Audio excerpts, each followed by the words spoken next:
Olá a todos, todas e todes que estão nos assistindo. Esse vídeo vai contar a vocês um pouco do que está acontecendo hoje na região de Nagorno-Karabakh, na antiga União Soviética, hoje território armênio ocupado pelo Azerbaijão e onde os direitos humanos sofrem grave ameaça. Eu queria começar esse vídeo agradecendo a equipe da Carijó Filmes. Sem eles, seria impossível trazer essas informações e você que está nos assistindo, poder disseminá-la entre seus grupos e informar como é importante estarmos atentos a esse assunto neste momento que vivemos de tragédia humanitária, onde cerca de 120 mil pessoas não têm acesso a comida e muito menos medicamentos e ajuda. Por isso, agradeço a todos que estão nos assistindo. Vamos começar?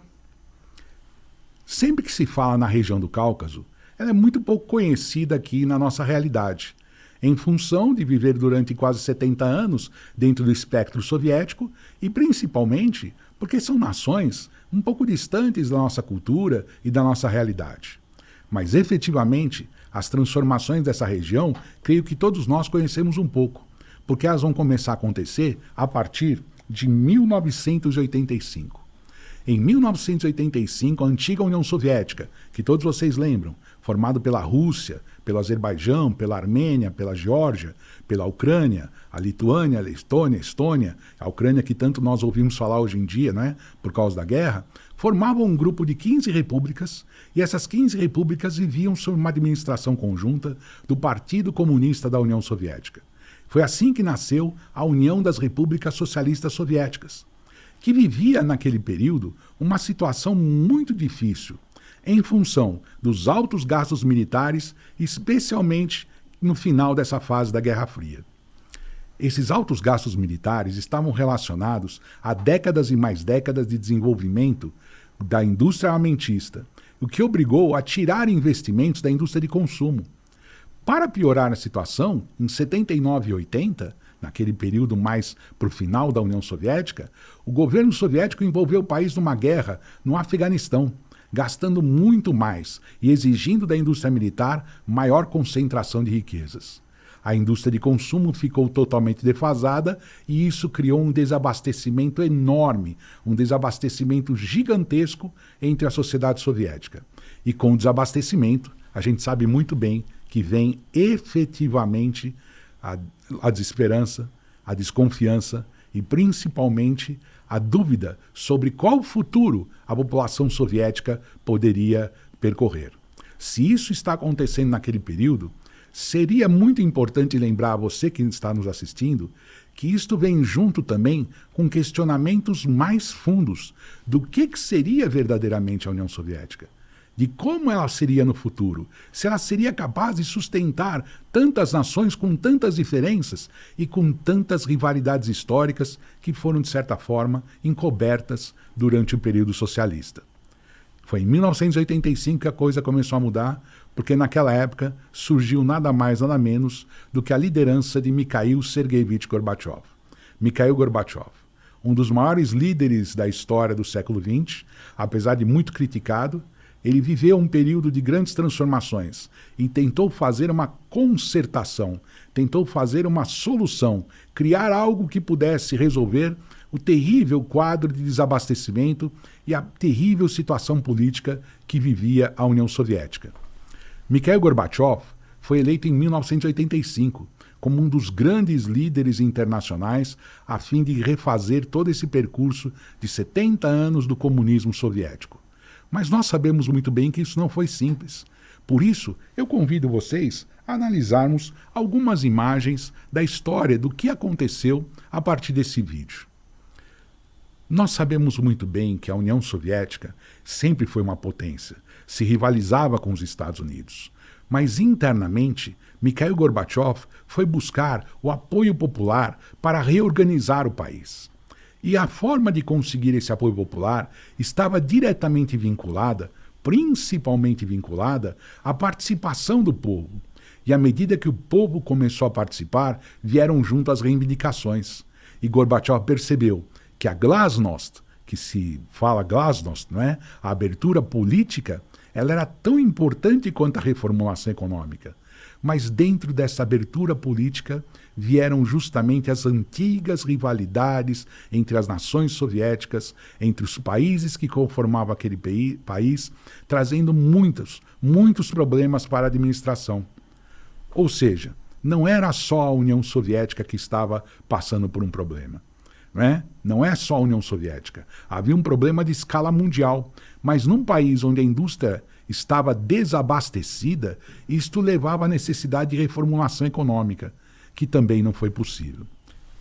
Voltando a um passado mais longínquo, nós podemos entender que isto tudo foi construído a partir da estruturação da própria União Soviética. Foi no período do Stalin, final da época do Lenin, começo da época do Stalin, que Stalin, percebendo que a questão das rivalidades entre os países era muito séria, organizou uma forma de divisão do espaço muito sui generis. Ele deu força a um tipo de organização chamada oblast.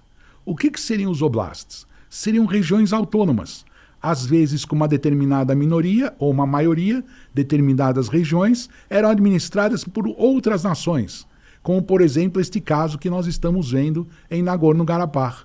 Eu vou, inclusive, mostrar aqui para vocês aonde é que nós estamos. Nós estamos na região de Nagorno-Karabakh. Nagorno-Karabakh é esta área aqui, esta região. Ela é uma área importantíssima porque, historicamente, ela é uma região armênia. Faz parte da história e da tradição armênia há mais de milênio. E lá, a maioria da população é armênia.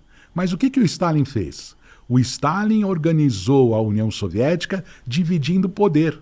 Portanto, ele tirou um pouco do território dos armênios e entregou para a administração soviética do Azerbaijão, país rival, país que tinha muita rivalidade territorial com a Armênia e que efetivamente se transformou num inimigo histórico que só não explodiu a guerra antes porque todos faziam parte do mesmo país, a União Soviética. Então, quando nós olhamos esta situação, nós percebemos que o passado longínquo, o passado mais distante, havia deixado sequelas. Mas essas sequelas, essa sujeira toda construída pelo Stalin, foi jogada para baixo de um tapete. E quando esse tapete saiu, com a glasnost, ou com as reformas impostas por Gorbachev, toda a rivalidade entre armênios e azerbaijanos emergiu mais uma vez. E os azerbaijanos, insaciáveis no seu afã de querer conquistar territórios, partiram então para o nacionalismo mais radical. A partir de 1988, o nacionalismo azerbaijano passou a ser um nacionalismo panturquista, um nacionalismo grave, cuja principal meta era criar um ambiente de armenofobia, um ódio aos armênios e tentar assim conquistar as terras dos armênios, empurrando esta maioria da população armênia de Nagorno-Karabakh para fora dos seus territórios. Infelizmente, aconteceram diversos massacres. Os massacres em Sumgait, cidade do Azerbaijão, onde ainda moravam muitos armênios, e na própria capital Baku, em 1988, foram fomentados por esse nacionalismo azerbaijano. E a partir de 88, os armênios que moravam em territórios azerbaijanos ou que moravam em Nagorno-Karabakh já sabiam que iam ser hostilizados e que iam passar por um problema muito sério para resolver o seu futuro.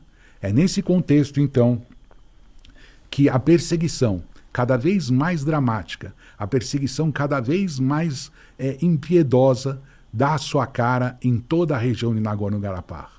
O exército azerbaijano, ainda com a bandeira do exército soviético, se porta fora dos controles de Moscou e cerca a região de Nagorno-Karabakh, iniciando deportações em massa nas regiões limite, iniciando corte de abastecimentos, iniciando principalmente uma política de extermínio cada vez maior que vai, com certeza, obrigar os armênios a terem sua autodefesa. Lembrando sempre, em Nagorno-Karabakh, a maioria da população sempre foi armênia. A população armênia de Nagorno-Karabakh vivia, então, fustigada, oprimida pelo poder central do governo azerbaijano. Só faltava a União Soviética acabar para este ódio azerbaijano continuar a todo vapor contra a população armênia. E foi exatamente o que aconteceu. Em 1991, quando a União Soviética acaba, quando termina a União Soviética, o ódio azerbaijano é direcionado a essa população armênia e começa uma guerra cada vez mais forte, cada vez mais incisiva, gerando uma tensão absurda. Nesse vídeo vocês vão perceber como é que o nacionalismo azerbaijano, andando pelas ruas, caçava, pegava, trucidava a população armênia em cada quarteirão, em cada situação, como vocês podem ver neste vídeo. Nós estamos assistindo os chamados pogroms, que não pararam só em 88, se repetiram várias vezes, aconteciam invariavelmente, deixando a situação extremamente tensa e obrigando os armênios a buscar uma alternativa, a buscar uma saída. Nesse sentido, vamos voltar aos slides e perceber o que aconteceu. Entre 91 e 94, acontecem os principais combates dessa guerra entre os armênios e Nagorno-Karabakh e o governo do Azerbaijão. No afã de tentar defender seus territórios, o que os armênios fazem? Vou mostrar aqui para vocês no mapa, para vocês terem uma ideia do que começou a acontecer. As tropas armênias acabaram cercando várias regiões, além de Nagorno-Karabakh, estabelecendo uma faixa de segurança para permitir que, efetivamente, todos os armênios que lá morassem vivessem em segurança. E neste corredor que se forma, que é esta região aqui que eu vou mostrar para vocês depois, a gente vai mostrar para vocês direitinho, neste corredor acontece a ligação com a Armênia. É isso que é importante a gente dizer. Você que está assistindo esse vídeo, você pode perceber agora o grau de complexidade que isso tem. Além de Nagorno-Karabakh, surgiu um país chamado Armênia, uma república livre, uma república independente, que logicamente começou a apoiar incessantemente a população armênia de Nagorno-Karabakh. Então você tinha a Armênia apoiando Nagorno-Karabakh, evitando que acontecesse um genocídio. A partir dessa data também, os armênios passam a chamar Nagorno-Karabakh de Artsakh, o nome armênio da região.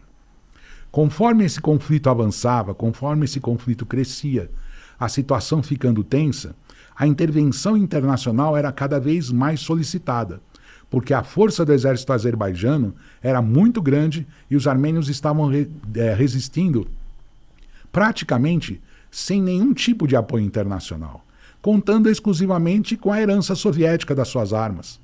Isso demorou muito tempo. E o que aconteceu? Ambos os lados ficaram empobrecidos. Ambos os lados sofreram um debacle, uma queda econômica gigantesca. Naquele momento, o Azerbaijão ainda não tinha conseguido estabelecer suas ricas cadeias produtivas de gás e petróleo, e, portanto, o Azerbaijão passou por situações muito tensas, a ponto de você ter a sua derrota. Sim, o Azerbaijão foi derrotado pelos armênios, e Nagorno-Karabakh conseguiu a sua liberdade. Lógico que, à medida que foi feito o cessar-fogo, isso não significa que o Azerbaijão aceitou Nagorno-Karabakh. Não, o Azerbaijão só aceitou um cessar-fogo, porque a situação econômica e política estava cada vez mais dramática. Os armênios comemoraram essa vitória em 1994, dando início a uma nova fase da sua história. Nagorno-Karabakh, separada dos armênios durante anos e mais anos, agora tinha a possibilidade de se integrar à Armênia e voltar às suas terras históricas. Então você encontra todo o exército popular de Karabakh, toda a população envolvida na defesa do território, numa guerra que, infelizmente, ceifou milhares de vidas de ambos os lados. Lembrando a todos que nos assistem que a guerra não é a solução para nada. Infelizmente, a guerra é o fim da linha, a guerra é a falta de diálogo e que poderia ser feito a partir do momento que o Azerbaijão aceitasse a história e o direito de autodeterminação da população de Karabakh. Aliás, esse direito de autodeterminação da população de Nagorno-Karabakh estava escrito na Constituição Soviética. E é por isso que os armênios pediram um plebiscito, pediram um referendo. E nesse referendo, 92% da população de Karabakh pediu autonomia. E os azerbaijanos não respeitaram este critério tão importante. Por isso que os armênios foram à luta, tentando vencer cada vez mais essa batalha tão importante. Aqui eu trago a vocês um outro mapa para vocês entenderem o conflito de uma outra forma. Você percebe que existe uma linha de cessar-fogo que está colocada aqui. Essa linha de cessar-fogo. Que o Azerbaijão nunca respeitou. Ele assina o cessar-fogo, mas o Azerbaijão sempre atacava essa região. Sempre mandava snipers, sempre mandava tropas atirarem contra as vilas armênias, acertarem a população civil armênia, soldados armênios que estavam nessa região. Foram décadas, décadas e mais décadas desse combate. Obrigatoriamente, os armênios, então, fortaleceram suas linhas nesta região. Acabaram fortalecendo suas linhas. E surge aí uma ideia muito importante. A fim de manter a autonomia armênia, a população armênia de Nagorno-Karabakh declara-se uma república autônoma. Não se integra a Armênia. Os dítames, aquilo que eles queriam, estava sendo feito. Para não comprometer a Armênia, não envolver a Armênia num conflito maior, os armênios só de Nagorno-Karabakh aceitaram criar uma república autônoma. Lembrando sempre que essa república faz parte do grupo dos países não reconhecidos do mundo. E a República de Nagorno-Karabakh tem dificuldades diplomáticas porque ela não é aceita na ONU, ela não é aceita nos organismos internacionais e o único interlocutor que ela tem é a República da Armênia. Efetivamente, o Azerbaijão não aceitou essa situação e durante décadas fustigou o território armênio, atacou maciçamente o território armênio, deixando sequelas enormes, mas os armênios resistiam maciçamente a esses ataques. É bom lembrar que a proximidade dos territórios fez com que o exército armênio também se envolvesse no conflito. Não só o exército dos armênios de Karabakh, mas o exército armênio também se envolvesse. Por quê? Vamos ver aqui. Esta linha de divisa entre Nagorno-Karabakh, onde estão os armênios, e a Armênia, passou a ser visada pelos azerbaijanos. Os azerbaijanos acusam a Armênia de dar suporte e de dar apoio aos armênios de Nagorno-Karabakh. E eles estão certos, era isso mesmo que estava acontecendo. Mas a integridade territorial da República da Armênia, essa sim, reconhecida, membro ativo da ONU, membro ativo de organizações internacionais, com diplomacia presente em quase todos os países, especialmente criada a partir do fim da União Soviética, esta república também estava sob ameaças. O que eu quero dizer com isso?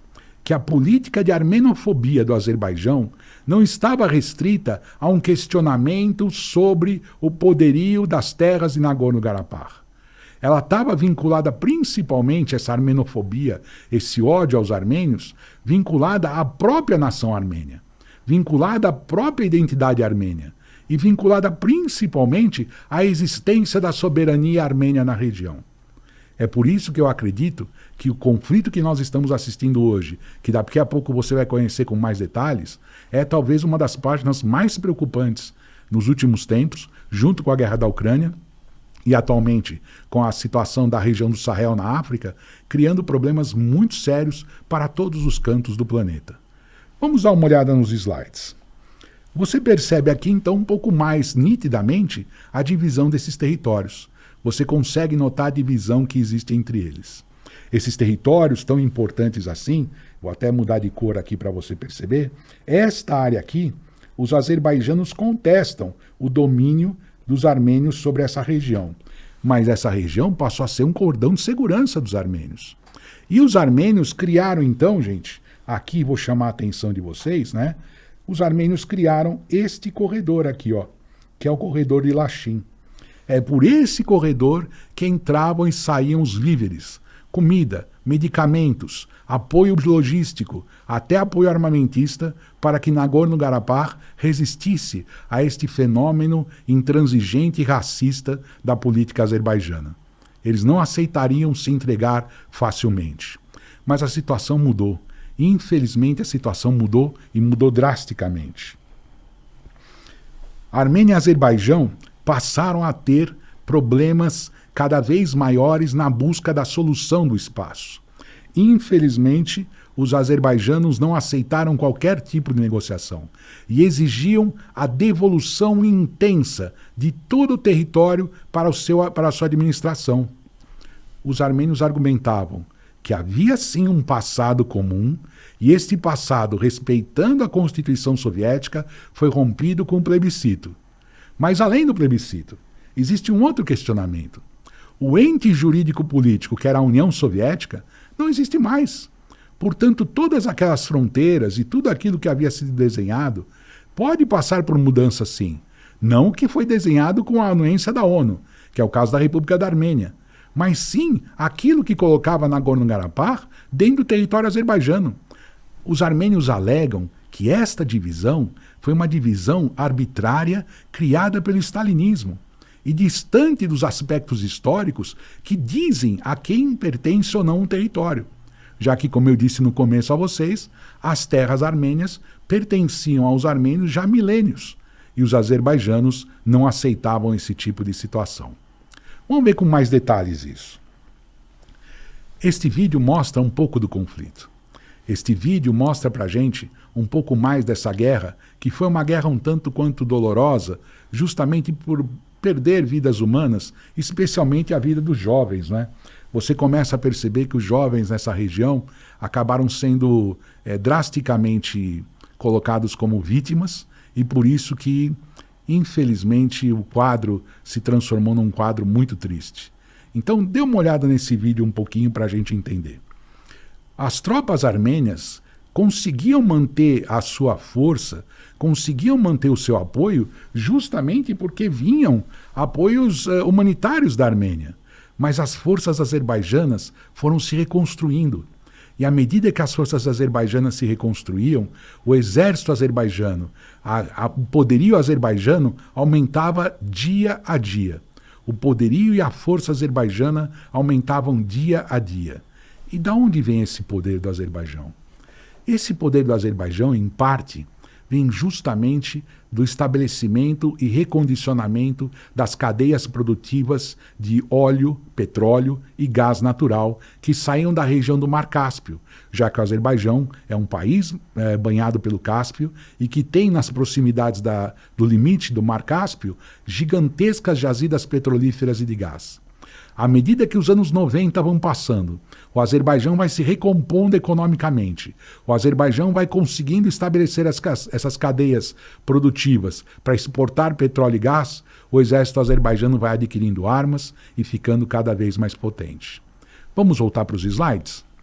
Nós vamos perceber isso na hora que a gente olhar com bastante calma e perceber essa transição, porque os azerbaijanos começaram a ter, então, um comportamento, digamos, mais agressivo a partir de 2012, 2013, iniciando ataques com mísseis contra instalações armênias, iniciando ataques com drones contra a instalação armênia e deixando, então, a população civil armênia de Nagorno-Karabakh e também, por que não dizer, algumas populações armênias localizadas nas fronteiras, como eu estou assinalando aqui para vocês, esses mísseis muitas vezes atingiam o território armênio. E lógico, uma guerra, mais uma vez, seria o fim para todos. Mas o Azerbaijão não respeitou o cessar-fogo. E os armênios, mais uma vez, tentando se defender, começam a investir em armas para poder deter este avanço azeri. Isso não foi possível totalmente, porque em 2020, a aliança que se desenhou entre o Azerbaijão e a Turquia consegue sim fazer com que a situação se transforme numa situação mais do que dramática. Eu gostaria de falar um pouco sobre isso. Assim como a Turquia, o Azerbaijão também é um país de língua turca. Além disso, você encontra o idioma turco e variantes dele no Turcomenistão, no Cazaquistão, né? No Quirguizistão, em toda a Ásia Central. É o que se chama de países de língua turca.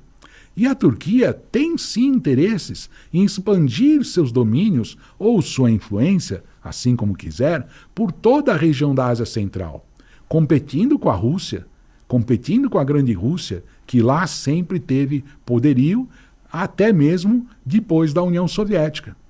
O que vem acontecendo nos últimos anos é que a Turquia e o Azerbaijão criaram uma aliança enorme E além do Azerbaijão se recuperar economicamente com petróleo e gás, a Turquia passa a dar suporte ao Azerbaijão. E isso gerou uma tragédia enorme. Porque, em 2020, o Azerbaijão se encoraja e, mais uma vez, ataca a Armênia, só que dessa vez de forma fulminante.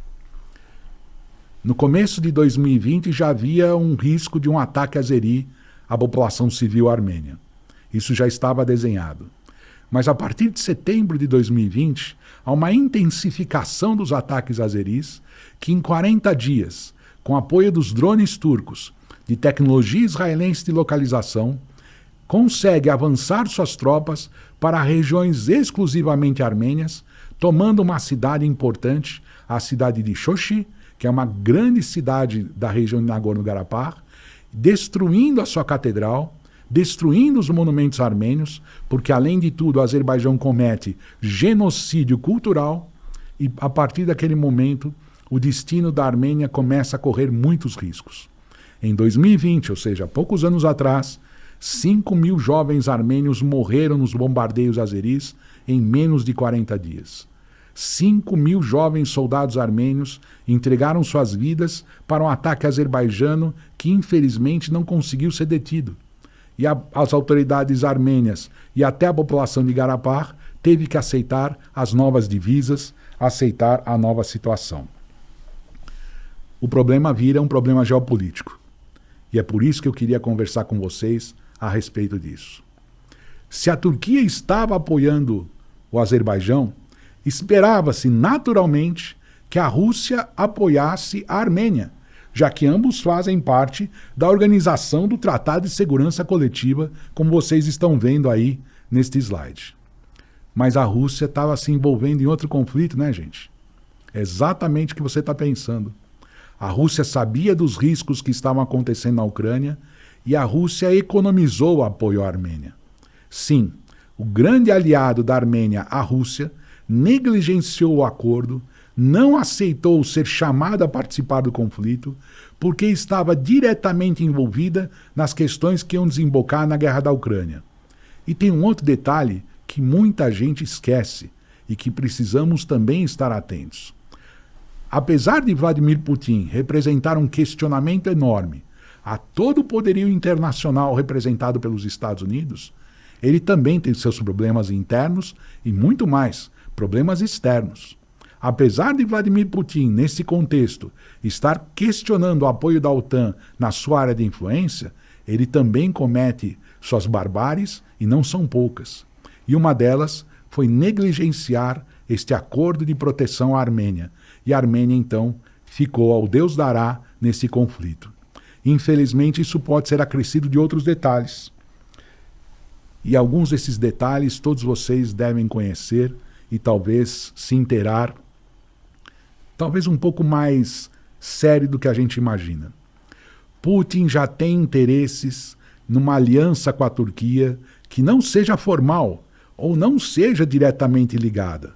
Mas Putin faz vistas grossas ao apoio turco ao Azerbaijão, porque Putin tem parcerias enormes com a Turquia, mesmo tendo rusgas. Aliás, queria falar de uma dessas rusgas.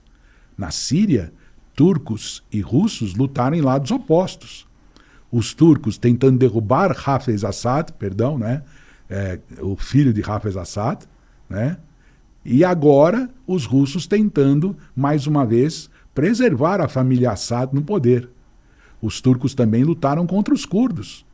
E os russos tentando dar apoio para os curdos naquela região.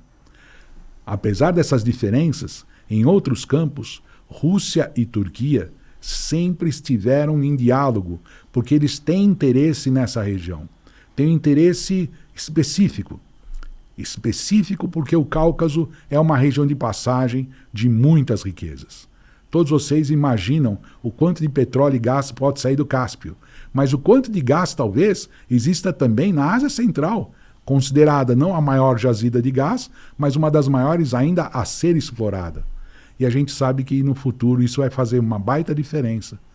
Então, Putin e Erdogan, que estão há 20 anos no poder, praticamente o mesmo período no poder, estabeleceram vários acordos E esses acordos, na minha opinião, impedem que Putin tome uma atitude declaradamente a favor da Armênia.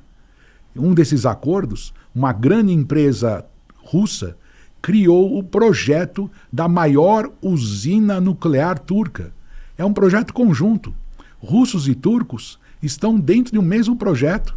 E você pode perceber que a aliança entre eles é tão forte que nesse período agora, entre 2020 e 2023, várias foram as viagens de Putin a Ankara e Erdogan encontrou com Putin em vários fóruns internacionais. Mas não fica só aí, né? A Turquia é membro da OTAN. Ela faz parte da OTAN, faz parte dessa aliança tão importante. Mas ela é um membro, digamos, bissexto, um membro diferente, porque a Turquia chegou a comprar, numa relação de amizade com a Rússia, um sistema de defesa antiaéreo russo dos mais aperfeiçoados do mundo, deixando os Estados Unidos irado, seu aliado mais importante numa situação de raiva e de ódio da Turquia, ameaçando inclusive a permanência da Turquia dentro da aliança militar da OTAN, a Aliança Militar do Atlântico Norte. Os Estados Unidos retalhou, tirou a Turquia de vários projetos de construção de aviões de combate. A Turquia foi penalizada, dívidas foram cobradas da Turquia, mas isso acabou desembocando no colo da população armênia. Os azerbaijanos, com apoio da Turquia e com essa vista grossa da Rússia, que praticamente não se moveu para ajudar os armênios, o Azerbaijão invadiu Nagorno-Karabakh, tomou grande parte do seu território e confinou a população armênia a uma área muito reduzida e principalmente desabastecida. Infelizmente é isso que está acontecendo. Os turcos, cada vez mais próximos dos russos em conversações, cada vez mais próximos, sistemas de defesa, drones e tudo mais. Os russos em aliança cada vez mais próximo com a Turquia em outros projetos energéticos. Haja visto que o mundo está passando por uma reformulação, uma grande reformulação na sua área de infraestrutura. Gasodutos e oleodutos vão fazer parte disso. E russos e turcos têm consórcios que administram gasodutos e oleodutos em conjunto. Então a Rússia não é uma esperança aos armênios. Infelizmente, a comunidade internacional tem virado as costas para esta situação. O que aconteceu é que as tropas azeris avançaram, tomaram grande parte dos territórios, vou mostrar aqui para vocês, né? Tomaram grande parte dos territórios, isso também é importante a gente lembrar, né? Aqui é fato que os azeris tomaram esta área e acabaram invadindo outras regiões da própria região de Artsakh, Nagorno-Karabakh, mais conhecida como Nagorno-Karabakh. Grave, triste, o mundo não está dando conta disso, até que naquele ataque dos 5.000 jovens mortos, estava desenhado o futuro de Artsakh e que hoje se encontra numa situação trágica. Aí você tem uma foto do cemitério em Artsakh, onde a cada jovem morto os armênios enterram as bandeiras. Essa bandeira que está atrás de mim aqui é a bandeira da Armênia, né? O vermelho, o azul e o laranja. Esses jovens lutaram por isso e morreram por isso. Os prédios armênios foram arrasados por esse bombardeio. Os drones turcos, os Bayraktar, os poderosos drones turcos, fizeram um estrago enorme contra a população civil de Nagorno-Karabakh, e isso não teve fim, e que desemboca hoje, infelizmente, num cerco ao único corredor que os armênios tinham de ligação com a Armênia, por onde entrava comida e onde entrava medicamento, que é o cerco ao corredor de Lachin, que começou em dezembro de 2022. Os russos, que deveriam fazer o meio-campo, digamos assim, estabelecer uma zona de conforto entre armênios e azerbaijanos para permitir pelo menos a ajuda humanitária, os russos lavaram as mãos e permitiram que os azeris fechassem esse corredor.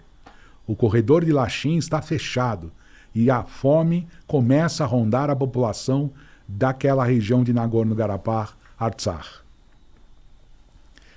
Esse corredor, que era visto como uma saída humanitária, hoje passa a ser visto com grande preocupação, porque os azeris não respeitam nem as determinações da ONU, dos observadores da União Europeia, dos observadores da Organização de Segurança e Cooperação da Europa. Eles não respeitam nada e afirmam categoricamente que aquilo é um território azerbaijano e que os armênios de Nagorno-Karabakh têm que se render sem condições à cidadania azeri. Eles querem que os armênios de Nagorno-Karabakh aceitem ser cidadãos azerbaijanos e, por isso, a população armênia daquela região não aceita. Não aceita e vai tentar resistir ao máximo, porque eles consideram um ultraje histórico mais uma vez. Não podemos esquecer que essa história da Armênia não é uma história de hoje. As populações turcas de toda essa região, tanto da Turquia quanto do Cáucaso, se revoltaram contra a presença armênia, muito insufladas por questões religiosas, no começo do século XX, desembocando em 1915 no primeiro grande genocídio do século XX, ou um dos primeiros grandes genocídios do século XX, onde morreram 1,5 milhão de armênios. Então, para a população armênia, seria uma reedição desse genocídio. O risco que esses 120 mil armênios em Nagorno-Karabakh correm hoje é de se preocupar com a vida de crianças, mulheres e idosos, principalmente, que hoje já não têm acesso às condições básicas. Se assim for, a situação começar a ficar cada vez mais dramática, como nós estamos vendo, nem os observadores internacionais conseguem convencer os azerbaijanos a abrirem a fronteira para a entrada maciça de alimentos para salvar essa população. Então é preciso realmente estabelecer algum padrão, alguma rédea aos azerbaijanos para que pelo menos a comida e pelo menos os medicamentos cheguem a esta área. Infelizmente, gente, vocês sabem muito bem. Isso acontece por isso que vocês estão vendo na tela. Sim, você sabe o que você está vendo. Com a guerra na Ucrânia, a União Europeia começou a comprar muito mais gás e petróleo do Azerbaijão. Com a guerra na Ucrânia e o bloqueio aos produtos russos, a União Europeia depende hoje, em parte, do gás e do petróleo do Azerbaijão.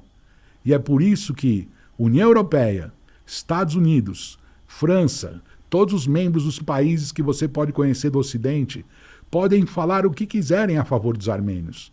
Mas falta uma ação efetiva, daquela que obrigue o Azerbaijão a se render a questões humanitárias e permitir que a população de Nagorno-Karabakh, primeiro, escolha o seu destino e, segundo, seja abastecida pelo corredor de Lachin. Isso, infelizmente, não vem acontecendo. Infelizmente, mesmo com declarações contundentes do governo dos Estados Unidos, da França, infelizmente elas ficam no campo da retórica. E o que a gente assiste é a situação piorando cada vez mais grave e cada vez mais esquecida está a situação de Nagorno-Karabakh. Queria agradecer a atenção de todos vocês, e isso mostra para todos nós o quanto as relações internacionais e a geopolítica vão fazer parte da nossa realidade daqui para frente.